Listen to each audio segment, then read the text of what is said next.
There's a pattern in how your attention and thinking organize themselves that most people never see directly. Even though it's shaping their experience all the time, even though they're experiencing it every day. And once you start to see it, a lot of things that felt random or confusing about your thoughts start to make sense. Now, it begins with something very simple. Where your attention goes. Not just what you think about, but how your attention is organized and what it keeps returning to.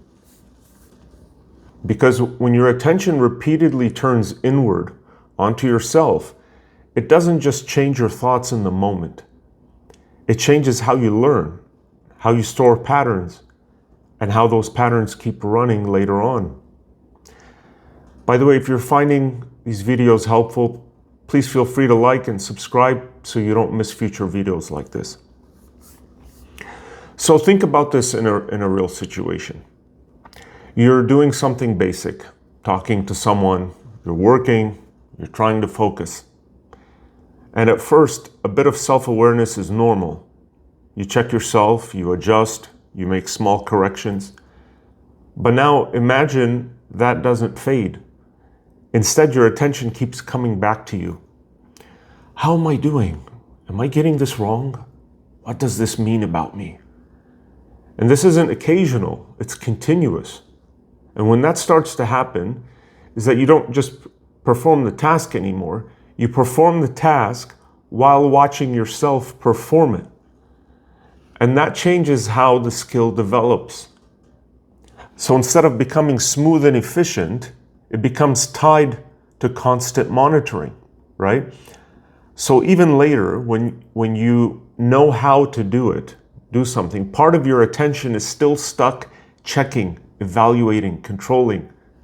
And over time, those patterns get stored, not just as memories, but of ways of operating, procedures, and self-knowledge about how you function. And once they're stored, they don't stay passive. They start actively shaping your attention in two ways, over and over again. So first, they take up mental capacity. So even when you're trying to focus outward, part of your attention is still occupied internally. And you might notice this yourself when you're reading something and realize you've gone over the same line 3 times. Not because it's difficult, but because part of your mind is busy monitoring you. And second, they bias what you notice. So your attention is no longer neutral. Instead, it's being guided by what you already know about yourself.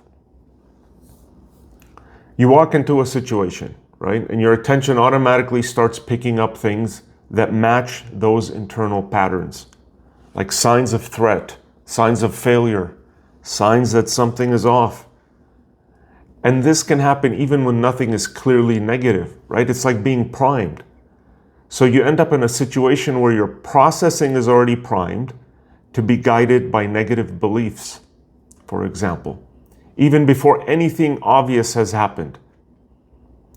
That's a negativity bias, right? So now the way this actually works is through internal control routines. What you could think of as built-in plans that guide attention, interpretation, and response. These plans determine what you focus on, how you interpret it, and what you do about it. So, for example, you might be running a plan that's basically looking for problems, checking for mistakes, figuring out what could go wrong. And you're not consciously choosing this. It's just how your attention is being directed. And these plans are powerful because they don't just affect one moment. They keep running in your mind and they keep shaping how new information is processed. So your attention becomes biased by the content of these mental plans. And at the same time, your deeper self-knowledge, what you believe about yourself, right? This is meta-knowledge. It feeds into those plans from the top down. So there's a constant interaction here. Your self-knowledge shapes your attention, and your attention selects certain information. And that information feeds back and reinforces your self-knowledge. And this loop doesn't just run once, it keeps repeating over and over again. Now, one of the biggest effects of this is what happens to your attentional capacity. When you're in this self-focused mode, your attention is effectively split. So part one of it is on the task, and second part is on you. And maintaining both at the same time is difficult. So you don't just get distracted, you actually struggle to maintain two competing goals: doing the task and monitoring yourself. That's why some things can feel effortful, slow, or mentally draining, even when the task itself isn't that difficult. And this isn't just about capacity, it's also motivational. Because your attention keeps getting pulled toward self-relevant processing, right? It becomes harder to stay engaged with the task at hand. Now, there's something important that most people miss. This self-focus is not random. It's being actively generated. You know, when your attention turns inward, right? You're just stuck in thoughts. It comes from the activation of a specific internal plan. It's called a self-regulatory plan. And that tells your attention to turn inward and start monitoring, evaluating, or controlling. So that sense of being stuck in your head is not just something happening to you. It's something being driven by an internal control process in your mind. And once that process is active, it starts interacting with your stored self-knowledge, right? Stay with me here. So now you get a two-way relationship. Your self-knowledge shapes what you focus on, but the way you are focusing also reshapes your self-knowledge over time. And if your attention keeps selecting certain types of information, and your thinking keeps processing it in certain ways, then your internal model of yourself keeps updating in that direction, so the loop reinforces itself. Now, depending on which of these cognitive plans is active, your self-focus can go in different directions, right? Sometimes it directs your attention outward toward how you appear to others. Other times it pulls you inward into rumination, replaying, analyzing, evaluating. And this distinction matters because some patterns allow change while others block it. So if your processing leads to restructuring, like actually updating your beliefs, then things can shift. But if these processes lead to repetitive, looping thought, then it prevents change from happening in your mind to these beliefs. So instead of updating the beliefs, you stay stuck reinforcing them.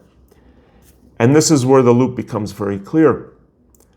There are at least three major cycles that tend to keep these patterns going. The first is a loop between physical sensations and interpretation, right?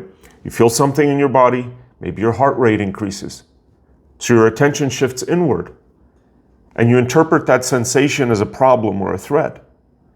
Now that interpretation increases your arousal, and that increased arousal makes the sensation even stronger. So your attention goes back to it again, and the cycle repeats. Okay, that's one. Now the second loop is rumination. A thought or memory appears, right? You start analyzing it, trying to figure it out, but instead of resolving it, the process keeps activating related thoughts, so you stay in that loop. And while you're in that loop, you're not engaging in actions that would actually change the situation or update your beliefs. It's a problem. So the thinking itself, your thinking, it interferes with what we call adaptive coping. So now the third loop happens in your interactions with other people, right? Socially, your self-beliefs influence how you behave. Maybe you become more withdrawn, more cautious, less expressive. That changes how people respond to you in turn, right? They might seem less engaged, less warm. And those responses feed back into your original beliefs.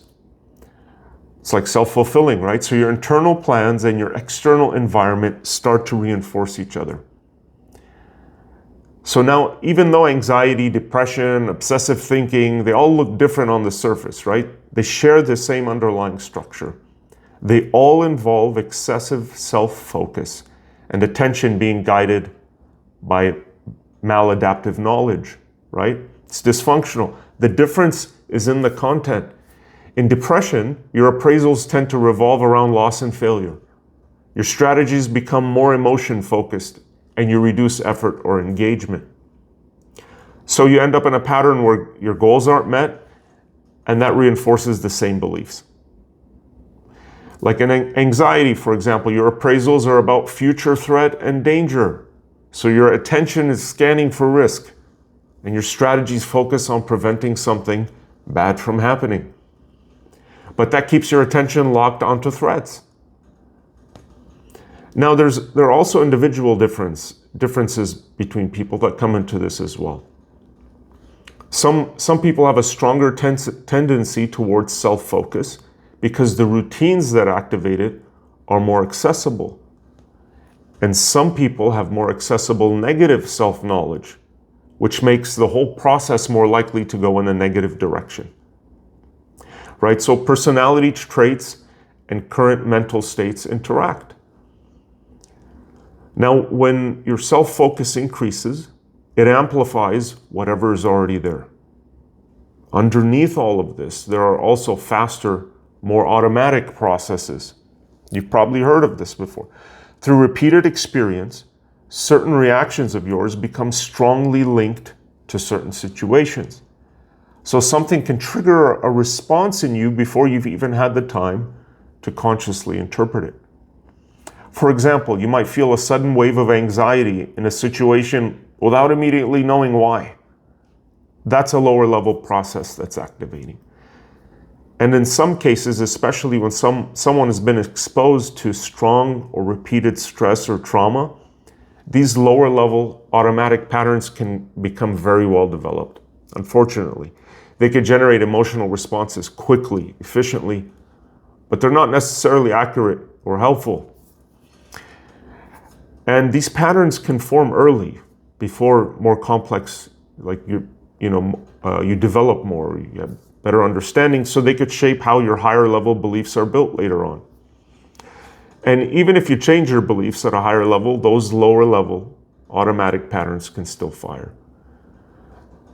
So these lower level processes, they don't just operate in isolation, right? They interact with your higher level self-focused processing thinking. So when a lower level reaction happens, your higher level thinking steps in to interpret it. And that interpretation can reinforce this overall pattern. So in some cases, the higher level process or thinking even keeps the lower level patterns active longer than they otherwise would be. Now there's another layer on top of all this, which is how you think about your own thinking. Very interesting. These are called meta-level beliefs. For example, that certain thoughts are dangerous, that your thoughts must be controlled, that having a thought means something about you, right? This is thoughts thinking about thinking. These beliefs change how you respond when thoughts show up. So when an intrusive thought appears, it doesn't just pass through, it triggers a response in you. You try to control it, suppress it, monitor it, avoid it. But here's the problem. Those strategies often backfire because in order to control your thought, you have to keep checking whether it's still there. And that checking actually keeps your attention locked onto it. So instead of disappearing, the thought stays active. Now this creates a very specific loop. The intrusion activates your self-focused thinking. That activates your self-knowledge and your beliefs about your thinking, right? And this leads to control strategies. And those strategies do two things at the same time. One, they keep priming the lower level automated processes for the same thought to come back. And they reinforce your existing beliefs because you never actually disconfirm them. So the loop maintains itself from both directions. And this is why something like worry or obsessive thinking doesn't just feel repetitive. It's being actively maintained by the way your attention and control are organized. Now there's one important thing about how self-focused attention itself becomes a marker, right? When you start noticing something directly in your own experiences. So these attention and self-focused patterns, they're not just explanations anymore. They're something you can actually observe while they're happening in real time, as you think, as you decide and react. I go deeper into this in a more structured way for members of this channel. So if you want to go beyond the surface explanations and look more closely at how these mechanisms operate in your everyday thinking and behavior, I break them down further there, step by step, with more detailed applications. If that's something you want to access, please join through the membership on the channel. So when your self-focused attention is high, it tells you that this whole pattern is active. And when your self-focused attention decreases in a stable way, it usually means something's changed in you. So if you want to understand or change these patterns, you don't just look at the content of your thoughts. You look at the behaviors and processing styles in you that keep these patterns going. You look at the plans that are being activated. You look at what's triggering them. And you start identifying alternative ways of directing your attention and responding. Because ultimately, what keeps these patterns in place is not just what you think. It's how your attention is repeatedly organized and the routines, the thinking that keeps pulling it back into the same cycles, right? So if this kind of analysis is useful to you, you can support the channel by liking and subscribing, and check out or consider becoming a member. It helps me continue making videos like this. Thanks.